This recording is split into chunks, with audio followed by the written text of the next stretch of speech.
Welcome, welcome, welcome to Live in Peace Community Connect. This is a platform that is powered by Reclaiming Our Youth Services, where community conversations change lives. I'm your host, Michelle Green. I'm CEO and founder of Reclaiming Our Youth Services, as well as the South Carolina State Lead for Voices of Black Mothers United. Now, Voices of Black Mothers United is a project of the Woodson Center out of Washington, D.C. We are bringing you real voices, real stories, and real solutions for safer, stronger communities.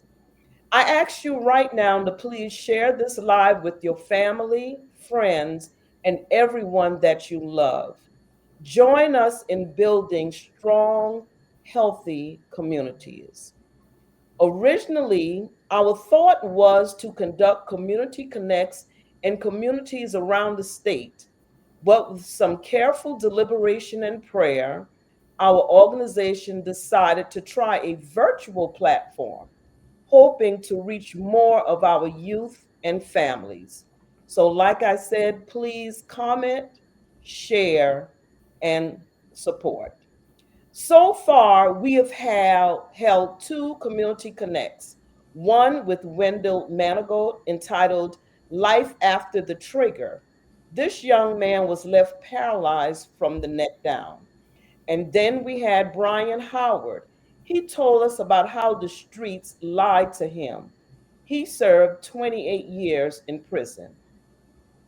Now I am honored to have with me today a young man who I met just a couple months ago. We were at an event where I shared my story of loss and resilience, and then he shared his story after me. At the end of the program, we were drawn to each other immediately.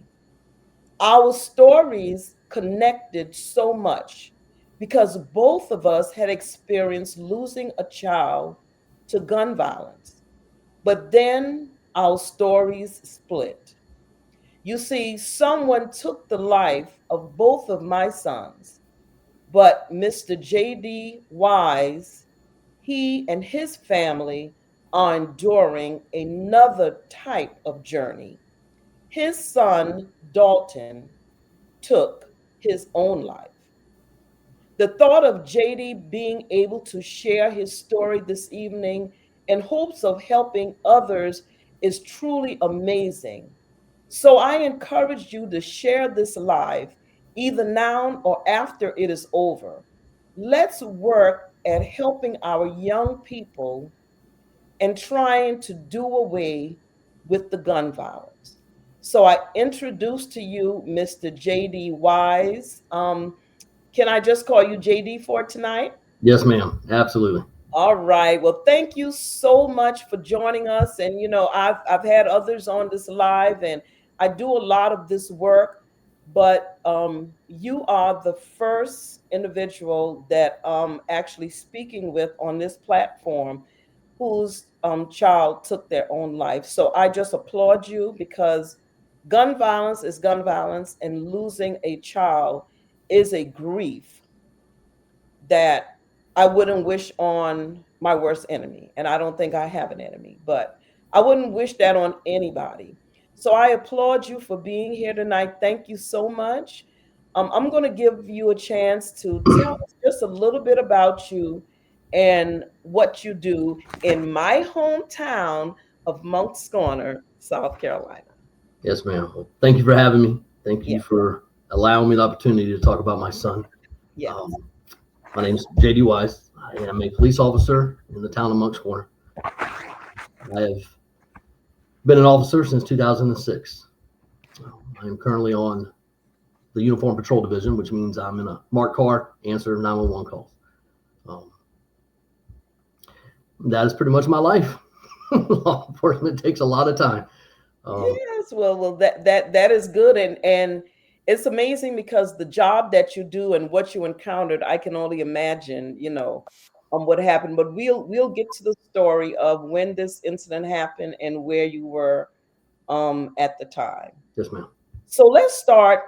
Before telling us the exact story of how you lost Dalton, can you share a little bit about him, what he was like, and what you want people to remember about him? I've been following you on social media, and I just love the posts that you share about him. And he had a very unique life and the things that he really liked. So tell us what you want us to know about your baby Dalton. Yes, ma'am. So Dalton, he was 14. Um, he was he did combat sports. He was a bull rider, a bareback bronc rider. He started combat sports when he was about 6 or 7 years old, um, where his determination and his heart is what we want everyone to know about him. Um, he was asked when he first started his MMA, his jiu-jitsu career by his coach what he wanted out of this. And his words were, "I want to be the best that's ever done it." And I never taught this to him. I never instilled, well, I guess I instilled it in him and I helped him, but he on his own understood that to be the best, you had to train the best. And he trained for hours. He would watch video. He would practice at home by himself, Wow. push ups, sit ups every night of his life. I wish I had pictures to show you how he looked at 14. He was very dedicated, very committed. And he became the best. He was one of the best wrestlers. I believe he would have went on to be the best wrestler Berkeley had ever seen in his weight class. He was just another level. Um, he was a bull rider. Last August, well, September, he went to Texas to compete in the youth bull riders world finals. And he came in ninth in the world. Just this little kid from Moncks Corner That that is really didn't get to practice, but he that's just, right. um, he was beyond all that, though. The human that he was unbelievable. He was from 3 years old. He just seemed to be more in tune to people's emotions and just human interaction than anybody I'd ever seen.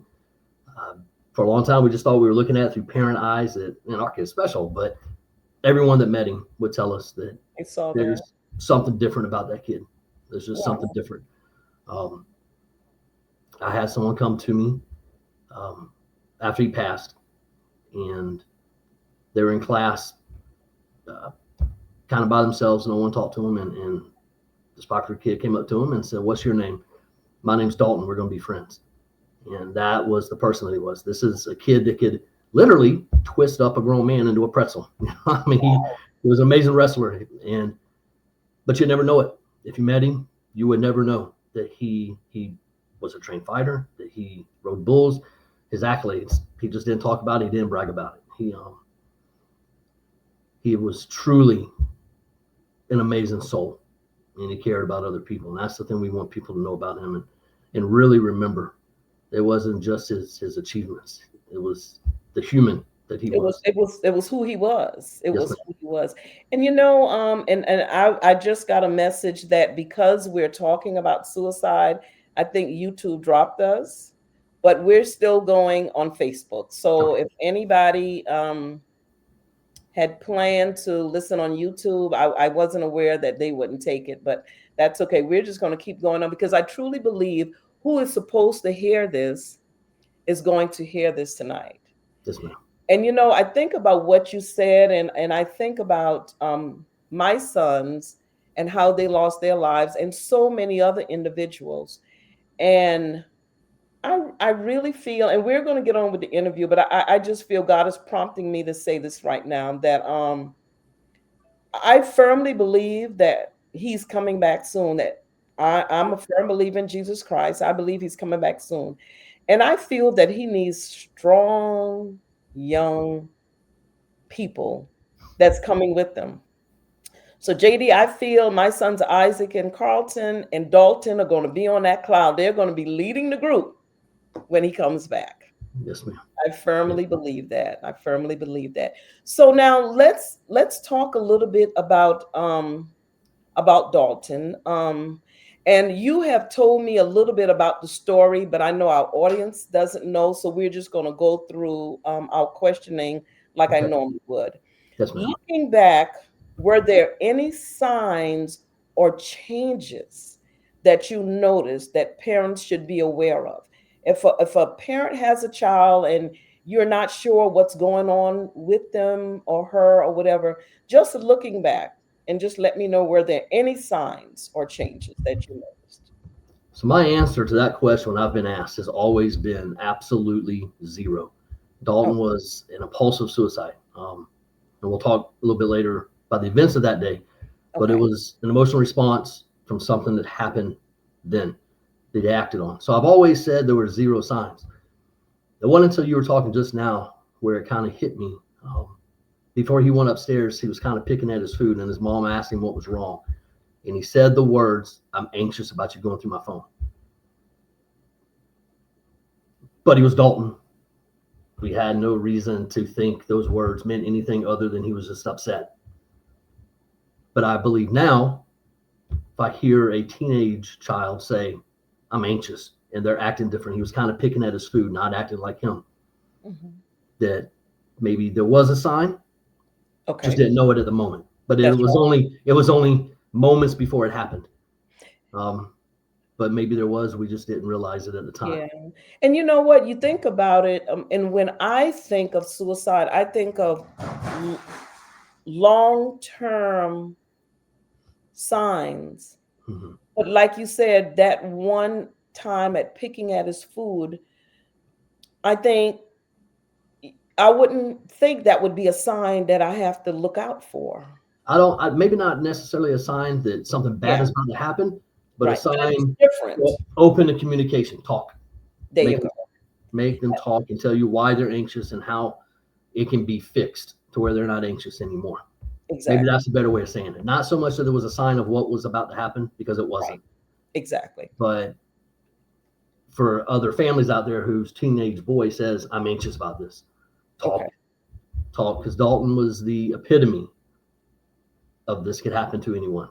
To And that's anyone. something people don't want to talk about. They don't want to hear about it. But those out there watching that knew him could tell you This was not him. this was not him.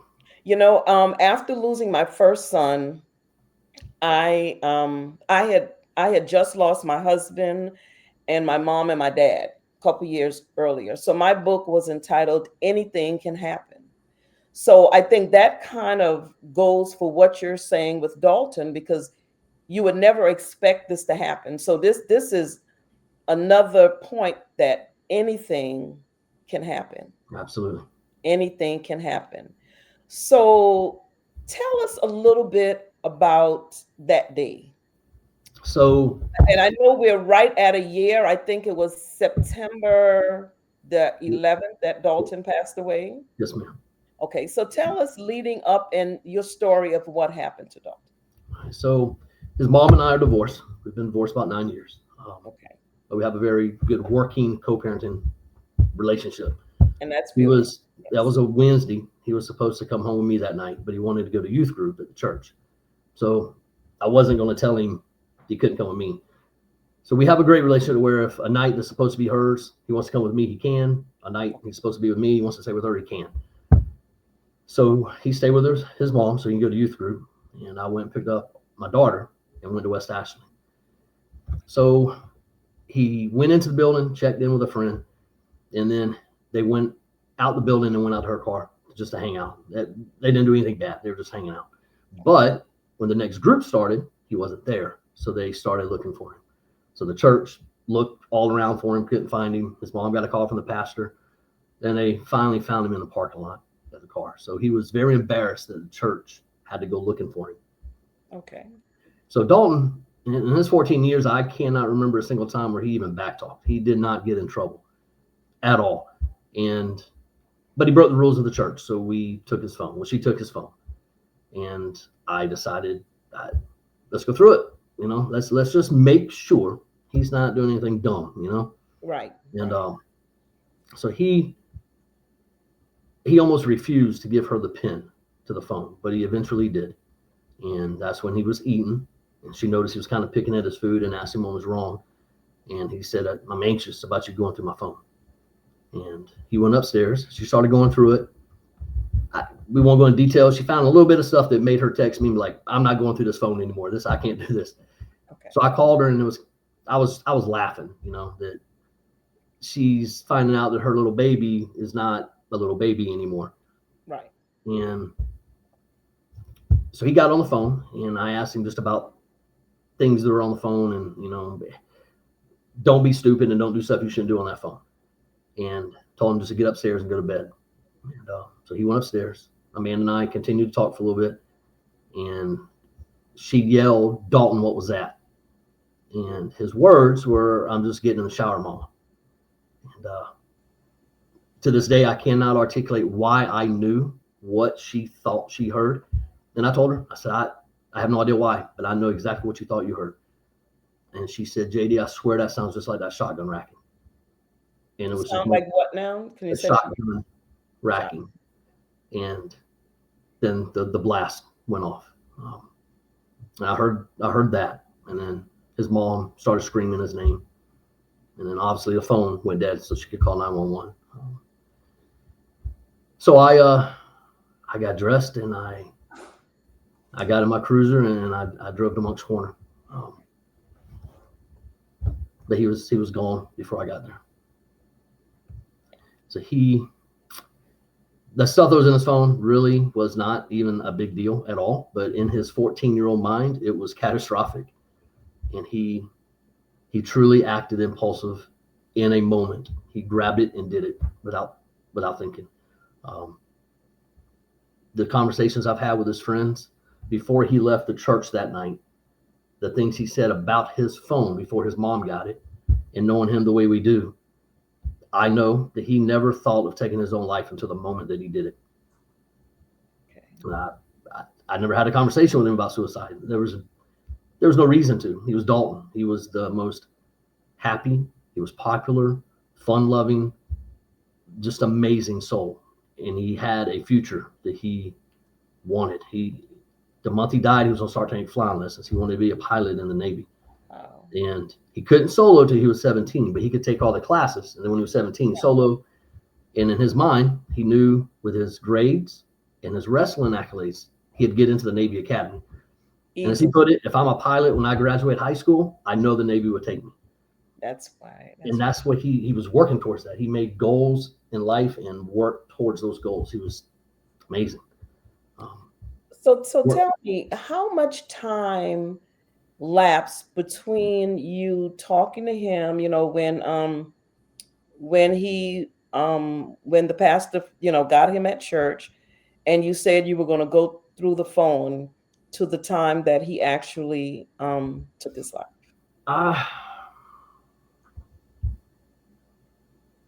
Maybe an hour or two, maybe. Part of it, I wasn't there. I was in West Ashley. Right. He was home with his mom during that point. I don't know for sure exactly what time they got home. And but it wasn't long. From the time she got him to give her the pin and it started, it wasn't long. When she called me or told me that she wasn't going through the phone anymore, and I called her and I spoke to him, it was moments. Okay, so you did speak with him right before he he did it. Okay. And what did he say to you, JD? I mean, nothing. I kind of told him, if you do anything stupid on that phone, don't do it, because it can get you in trouble. Even if both of you are not adults, if you're doing something dumb, you both get in trouble. Don't do anything. And he hadn't, but I was just flexing dad muscles, for lack of better. Yeah. And as a father, that's what you're supposed to say, and that's what you're supposed to do, And so I told him, just give your phone to your mom and go get in bed. And then it was just moments after that.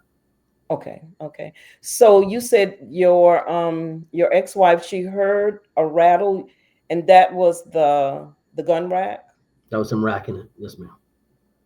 Oh, right. When you say racking it, okay. So that was. Yeah. I'm sorry. Yeah, that was him. He loaded it and racked it and put one in the chamber, and that's what she heard, was him racking the shotgun. Okay. And when she asked him or yelled, "What was that?" he said, "I'm just getting in the shower, Mama." And then it was just moments after that the gun went off.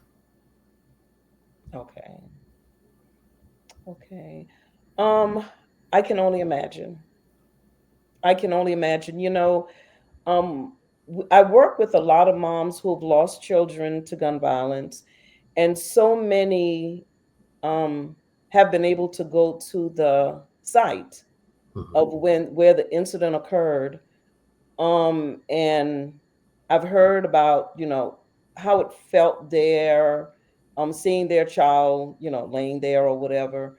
And for me, it was never like that. Isaac was, when he was murdered in Colombia, and when I was called, he was already being taken to the morgue. Yes, ma'am. And basically, the same thing. My youngest son, Carlton, was in Orlando, Florida, and so the distance there. So I've never had that experience of going on that site and being there. So tell me, how did and so your ex-wife was the only one in the home with Dalton at the time? Yes, ma'am. Yes, ma'am. How is she doing? I I give all my empathy to her. so I we talk about our son, but we don't confide in each other, Okay. for lack of better words. We deal with it very differently. So I Okay. think the way I deal with it may cause her more pain, and vice versa. So we talk about him, but we don't confide in each other. But you being a mother, that's Yeah. a question. You know the answer to it. I Yes. know what happens at nighttime. So I'm sure she's going through the exact same thing I go through at nighttime. So Yeah. Night quiet. is night is rough. Yes, ma'am. And I don't know if she's listening tonight, but I want you to let her know that I do have a support group for moms. And I have it, JD, for that reason. Because after losing Carlton, my second son especially, although I wasn't alone, I felt so alone. I felt that those family members, those who knew me, couldn't really understand what I was going through. I felt my daughters could, because one of my daughters even reminded me when I was having a very, very rough day. And she reminded me, she said, Mom, everybody that you've lost, we have lost as well. My daughter actually said the same thing to me. That's right. I kind of for sometimes I get lost in my own grief and forget that she lost her brother. And And that's what happened to me. we were That's sitting what at Chick-fil-A happened. one night, actually, not long ago, and she actually said, "I'm going through the same thing y'all are going through." That's what one of my daughters had. She told me, because I would call them and I would be like, how I'm feeling, what I'm doing, what I'm thinking. I can't get control. And they would remind me, that they're going through the same things. So and incidents like this really do changes the focus of life. Because now, I mean, I try not to be home for the holidays at Christmas or whatever. I'll get together with them and my grands and we'll do it ahead of time. And I try to be away during the holidays, especially. Yes, ma'am. And coming up now is coming to the holiday time. And I'm thinking, God, can January just hurry and come? Because, you see families together with everybody and all of that. And mine is just not the same anymore. So Oh, I definitely know that feeling. yeah, yeah, yeah. Um, what were your initial thoughts and feelings in the aftermath? I know you made your way from Mount Pleasant, you got to Moncks Corner. What were your initial thoughts That night, that night? that night, honestly, I think I was so in shock and so numb. The feeling of disbelief, I think, was more than anything. I called dispatch on the way there, and they didn't answer the phone for like 3 times. They finally called me back, and I just asked if they have anything going on at this address. And she said, "We have a 14-year-old child in full arrest." And those are the words that echo in my mind all And, the time. and they I don't know and what they it at is the about that, but time, they didn't know it was your son. not at that exact moment. I don't believe. I don't think they knew it was me. Um, I'm not sure if they would have told me over the phone if they knew that it was me, and or knew that it was my son's house that I was calling about. But But because the part, I'm hoping that what I heard was he missed, or he just got mad and fired into the wall, or anything. But hearing the dispatcher say a 14-year-old in full arrest, just I knew that he was gone. Being an officer as long as I've been on those scenes.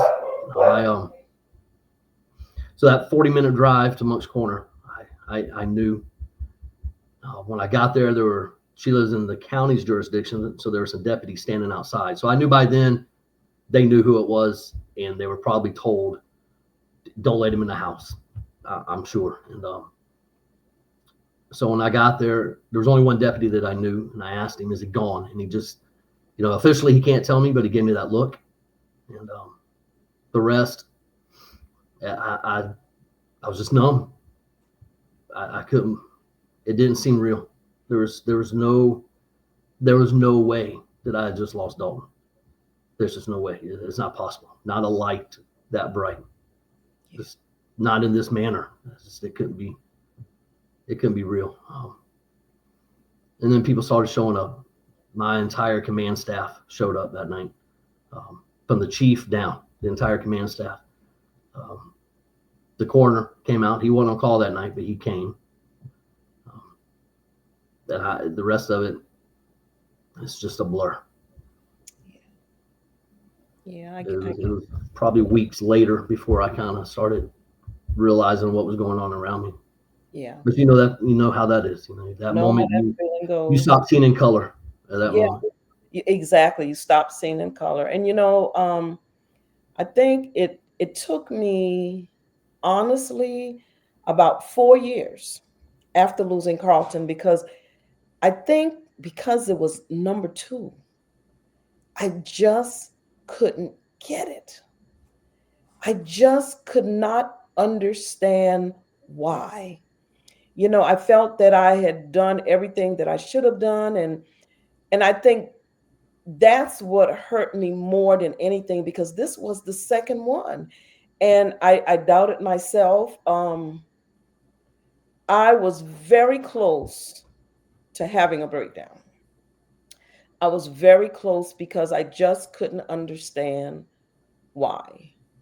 And so it was about 4 years. JD, it was about 4 years. And then finally one day I woke up, and I think it was like a gradual thing, because one day I woke up and I just didn't feel quite as bad. It just wasn't quite as bad.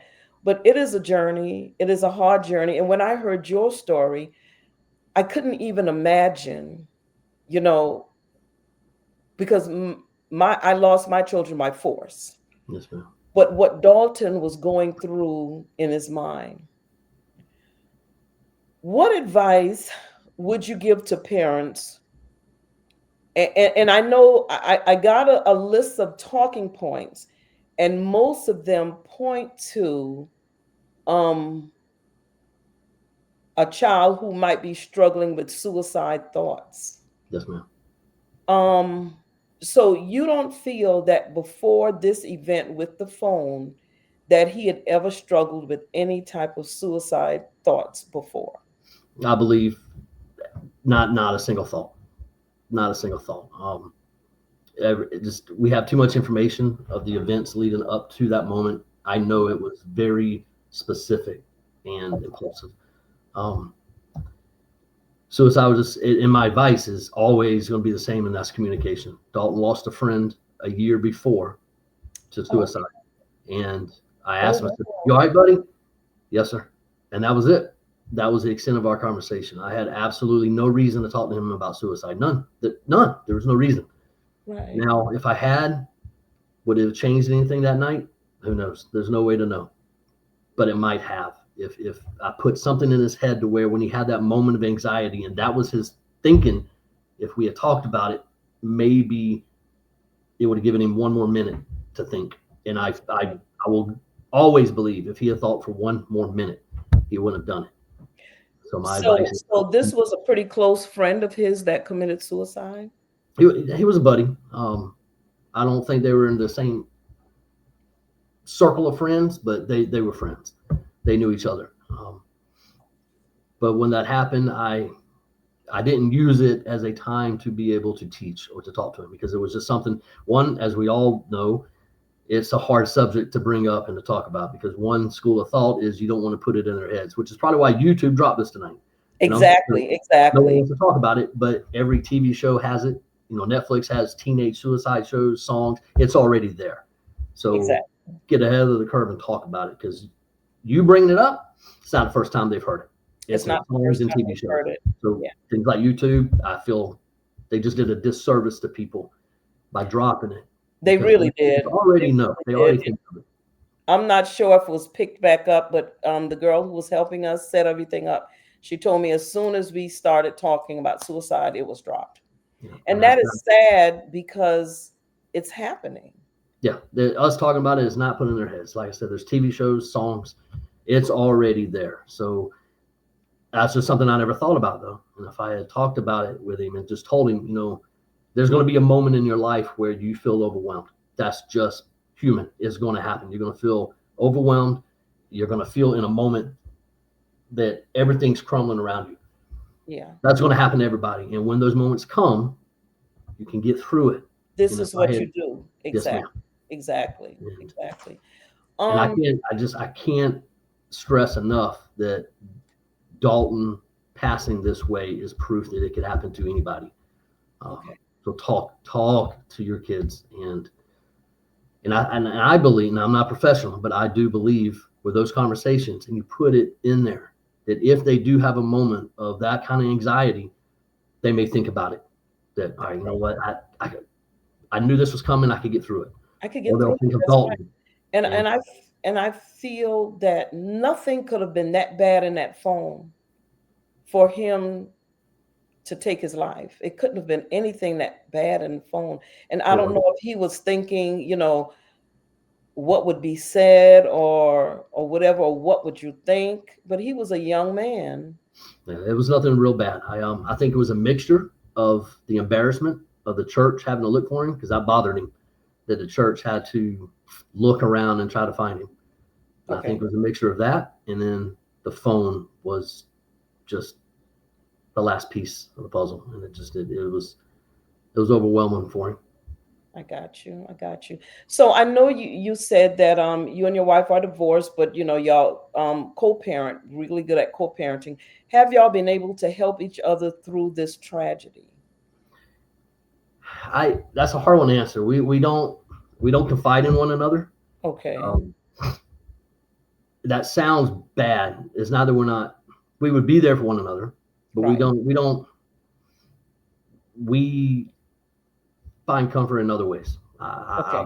I seek out other people, other Got you. parents, and I talk about it. She doesn't. She feels the same way I do, but she Yeah, doesn't want to talk in a public forum. I So I'm got you. kind of the voice of both of us through Right. this. Well, I want you to communicate to her that I have mothers that log in. I got them from all over the country. And that's why I kept a virtual platform for my support group. Some moms want to meet in person, but I kept it virtual so anybody, anywhere, at any time can log in when we're online. I have a mom from California.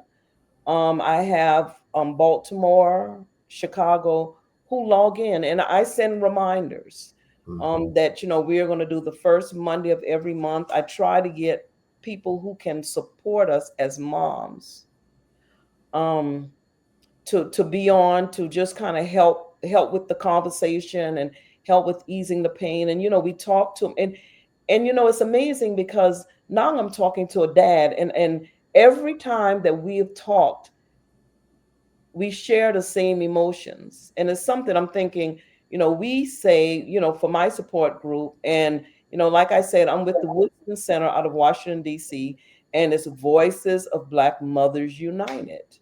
If we always looking at the mothers, the mothers, the mothers, but how Mhm. about dads?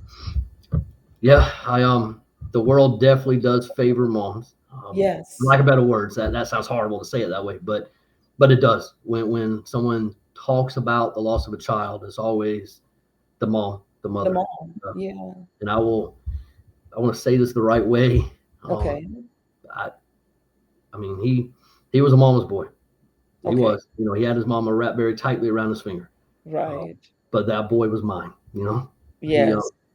we had a very special bond from the time he took his first breath. And she used to say, "You two make me sick." you know, I Yeah. uh, I would drop him off, and he had been with me 3 or 4 days, and before I leave, he'd still walk out to the truck with me and talk to me for a few minutes before I left. And she would, "Y'all make me sick." She'd say it all the time. Yeah. And dads definitely get overlooked as far as groups or comfort. Um, Comfort. Yes. and dads stop seeing in color just like moms do. There And, you go. There you go. I've never thought of saying it that way, JD, but stop seeing in color. That is just so true. And like you said, it's amazing the thoughts that come to your mind. I've shared this at several speaking engagements. It was maybe about a week and a half after we had buried Carlton, my second son, and I was at the gas station in Moncks Corner at Circle K, and the pain and the hurt was so bad. And it's something when your knee hurts or your arm hurts or whatever, you can rub it, you can, massage that pain. But this type of pain, that grief pain, is something that you can't touch. no, And I was sitting there about to pull off at Circle K, and I saw this big Mack truck coming. And like you said, that impulse, now I know the word of it, was that if I just hit the gas, then all the pain that I was feeling would be over. But why I didn't, I immediately thought of my daughters, Nicole and Melissa. And it was like, they can't bury me right now.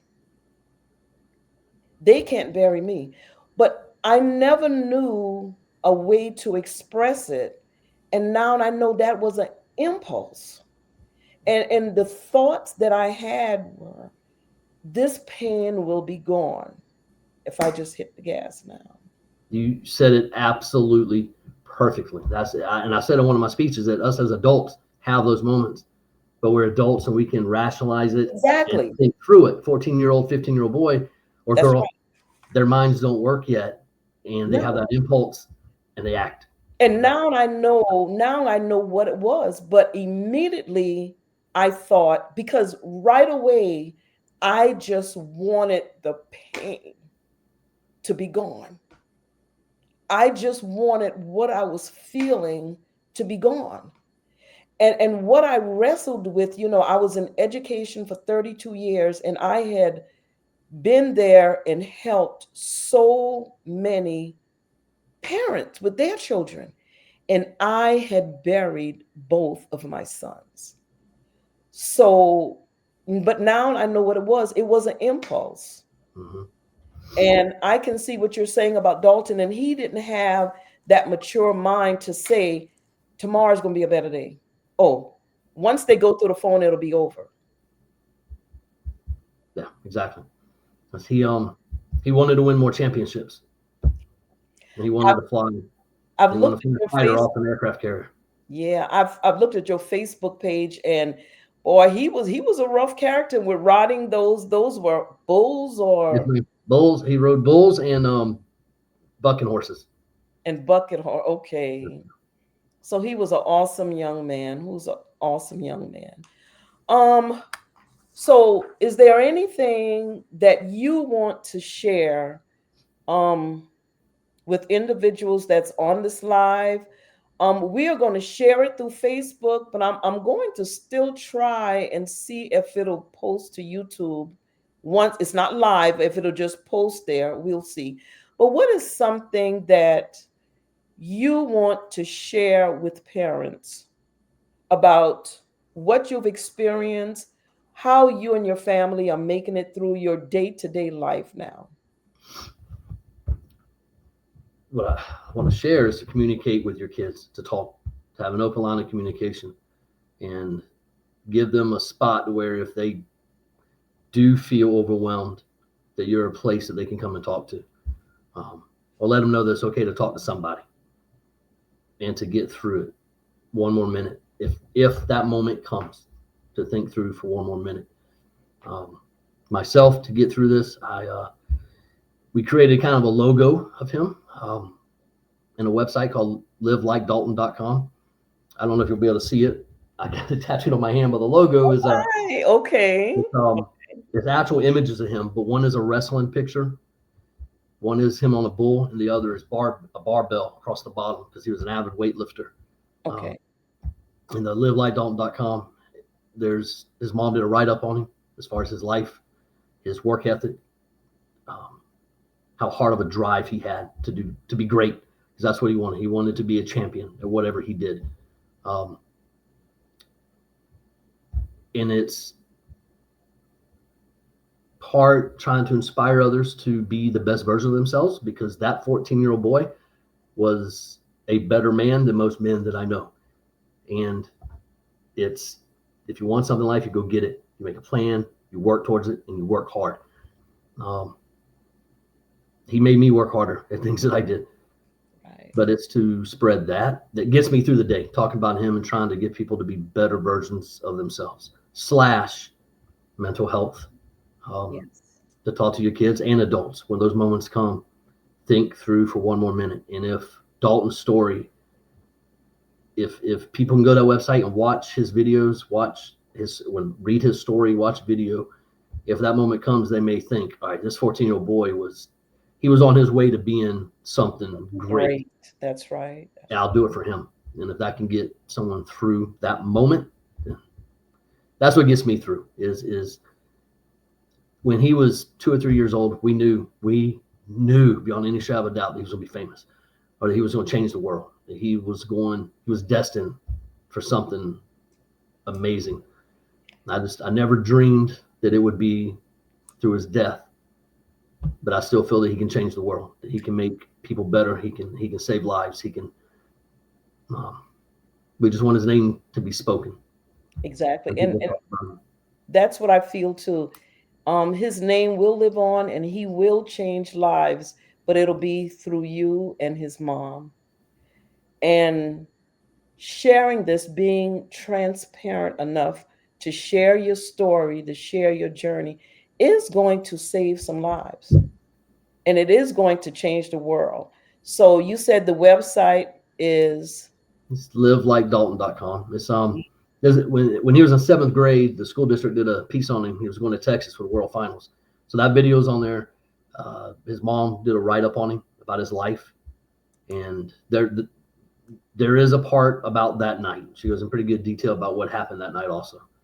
Then there's pictures of him. And I'm not trying to get anybody to buy anything, but there's a clothing line. There's shirts with that logo on it. And in that piece, when he was in 7th grade, they asked him if he was humble, and he said, I hope so. And they asked him what he wanted, and he said that he wanted to be the best. But he came up with this quote. This was a 7th grade kid. He said, always pursue your goals, just stay humble, and always follow your heart. I forgot about that. I never thought of it again. After that video came out, I never thought of that quote again. But the day after he passed, those kids had found it, and his buddies, and it went viral. It was everywhere. So that quote with his actual signatures on the back of the shirt. But wonderful. I don't want you to buy that. I'm not trying to get you to buy anything. I just want you to go to the website and read about him and just know who he was, or who he is. And I wish that I could buy thousands of those things and give them away, because all I care about is his name being spoken. That's it. I don't care. Dalton, we're going to remember that name. And if we in the process of trying to start a nonprofit, and my goal and dream is any proceeds from that or anything that has to do with Dalton will go to a nonprofit, where what I want to do, so if Nike or anybody wants to buy it, I want the funds to be able to help people to where. There you go. The day we had to bury our son, as you know, the cost of a funeral. Yeah. It restored my faith in humanity. People took care of us, and all we had to do was grieve our son. So I want to be able to where if a family loses their child, I can say, here's this cost. You don't worry about it. You just grieve your child, and the funeral will be taken care of. That's what I want to do, and be able to provide preventive stuff, Exactly. Well, we're gonna continue to talk, because the Woodson Center I can say that organization basically saved me because I was still it was 4 years later, JD, and I was still in a bad place. And I was on social media. I had went to biblical counseling. I had a counselor to come to the house. I was searching, and I was online looking for more. And it popped up Voices of Black Mothers United. And I had never heard about that organization, had never heard about the Woodson Center or Dr. Robert Woodson. So I went and I researched about the organization, and I saw where Voices of Black Mothers United had the same mantra that I had. You know, our children in our community were killing each other. And so when I got connected to that organization, they encouraged me to get a nonprofit. And I was like, I don't want to do that. But they encouraged me, start a mother support group. Let Isaac and Carlton's name live on. And even in the community in which they grew up, which is in Cross, not far from Moncks Corner, Mhm. we opened a daycare in Carlton's honor. And I have a scholarship that I have given. Isaac was murdered in 2006. So this scholarship I've given, I think we're at 18 years now. So trying to keep their memory alive. And in so doing, it's like God just puts it in you just to give, just to help the community. So I embrace what you said. I embrace, like you said, having the funds that if a parent doesn't have the money, going ahead so that they could grieve their child, Yes, ma'am. going ahead and taking care of it. So I have the perfect organization. The Woodson Center, you know, they'll help with nonprofits. I can assist you, but we're going to get your nonprofit going so that you will be able to give back to the community. Thank Okay. you. So now I have one person just text me a question. Um, and they're asking, did you, your daughter, or your wife do therapy, counseling? Is anybody journaling your journey? Because the journaling is what helped me to write my first book after Carlton died. So are y'all doing any of those things? I went to therapy about the first month and a half, Okay, because it was just kind of expected. You know, you should. And I felt like I never really wanted to do therapy, but with this, I knew I couldn't do it on my own. that's right. But Yeah, only went for about a month. I learned very quick with this type of loss. It is different than anything else. And if you haven't lost a child, you cannot help me. Um, there's nothing someone that hasn't lost a child can tell me that I'm going to listen to. So that's I right. stopped going. It didn't help. I For me is talking to other parents that have lost a child helps me. As someone that knows that pain, That pain. they That's right. know those nights where you're slamming your fist into the ground. If they tell me, look, I did this and this helped, I'll listen. Yeah. So I use that, and people like you. There Um, you I can't tell you, since I've met you, I can't tell you the amount of times thinking of you has made me kind of take that next step to get to the next day, Thank because God. Thank God. um, and I do this now, and I talk about it because I hope that maybe if there's a dad out there that's going through the same thing, I can be that hand in the darkness for him, There you go. or a mom, anybody, you know, any parent that's lost a child, but mainly a dad, Yes. because there's a lot of stuff out there for moms helping moms, but I know. I there's know. not And a lot for I've dads. had a couple people in the chat to say dads need support as well. Yeah. And you know, I don't want to, like I said, I'm not a professional, so I got to be careful what I. For But you me, I didn't want professional help. I needed another parent there you who understood those moments where you just scream into the you just universe. scream. That's right. And you know, in this situation, you are the expert because Yeah, you have on the ground training. I mean, it's sad to say, but you are an expert at this.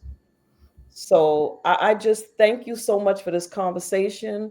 Is it anything else that you want to share? I want our audience to know that I did print out some information about what parents can do if they suspect their child is suicidal. And if you would like this information, just put it in the chat along with your email or message me, and I'll be more than happy to send it to you. But is it anything that you want to share before we close? I Communication.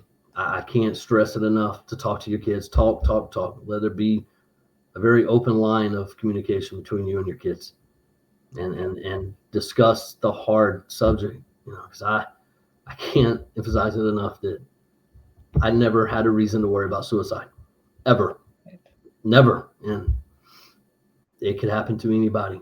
Yes. So talk to your kids. In this day and time, we need to have the hard conversations with our children. It's not like when I was growing. I know I'm a lot older than you, but was growing up in, whatever our parents said, but we did, and they didn't ask us. They told us, but it's a different generation now. And like you say, we have to communicate with our children, have the hard conversations about suicide, about gun violence in general. Yes, ma'am. My mentoring group, the first group I had, these kids have graduated from school, and I see one of the moms on here now, and I still message these kids. I still talk to them, and I'll say, all right, I know that you like to go to parties, but in this day and time, it's just not safe. And so we have to have the tough conversations with our children, and the gun violence, just like we were talking before we went on camera. I'm pretty sure it's Michigan that just had a tragedy several hours ago at a house of worship. Yes, ma'am. So we have to have empathy for each other. We have to take care of each other as much as possible, because I feel that's what God intends for us to do. It's all about the heart. It's a heart thing. And Dr. Robert Woodson, if you've never heard about him, I want you to look him up. He says a phrase that and I told him personally that I've copied his phrase. And he said, it's what we're going through now is not necessarily a political thing. He said it's like an emptiness in the heart of our children, that they'll take their life or the life of somebody else. So we need to work on that. It's a spiritual thing, I feel. And we need to just work with our children, let them know that it's okay to come to us, to talk to us, and it's okay. It's okay to reach out for help. Yes, ma'am. So we're working on that, and that's one thing that has really just helped me out so much, because I kind of know what the problem is now. It's a heart issue, and we need to continue working for our young people. Okay, I received another chat. Okay, yeah. So what we'll do, the information that I have about what parents can do if they suspect their child is suicidal, is going to be added to my website. So this is good. So you can go there anytime and get a copy, print it out, and just have those hard conversations with your children. Okay. I want you to know that Reclaiming Our Youth Services is going to continue to work. I've found somebody who is going to do a community connect with me about the music that our children listen to now. So much of it is called, and I'm not in that arena where I know the name of all of these things, but it's called like drill music or whatever. And some of it put those thoughts of killing themselves or killing someone else in our children's mind. So we have to be careful about the music that we allow our children to listen to. We need to monitor. So I want to ask you to please follow our Facebook page and also our YouTube page, and you'll be hearing more information as we go for the Community Connects. I thank you so much to everybody who's been here with us. And we have held a tight number this entire time, JD. And I'm telling you what, JD, you got your family or friends have shared.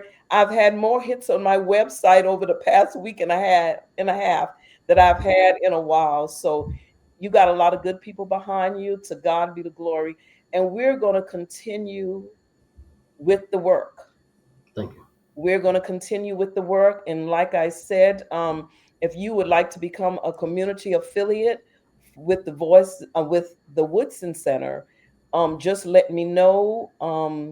They just had an intake of new members probably about a couple weeks ago, but they will actually teach you how to set up a nonprofit and how to work it appropriately, because we want to do it the right way. So to God be the glory for you, and thank you. And God meant for us to meet that day. I believe that. Yes. So we're sisters and brothers in Christ, and we are working on this journey to end the gun violence. Yes, ma'am. So thank you so much for joining in with me, and we'll be talking soon. Thank you for having me. All right. And you have a blessed day. And we did good, didn't we? Yes, ma'am. We did good. No glitches. Yeah, that's right. That's right. Thank you so much. Thank you.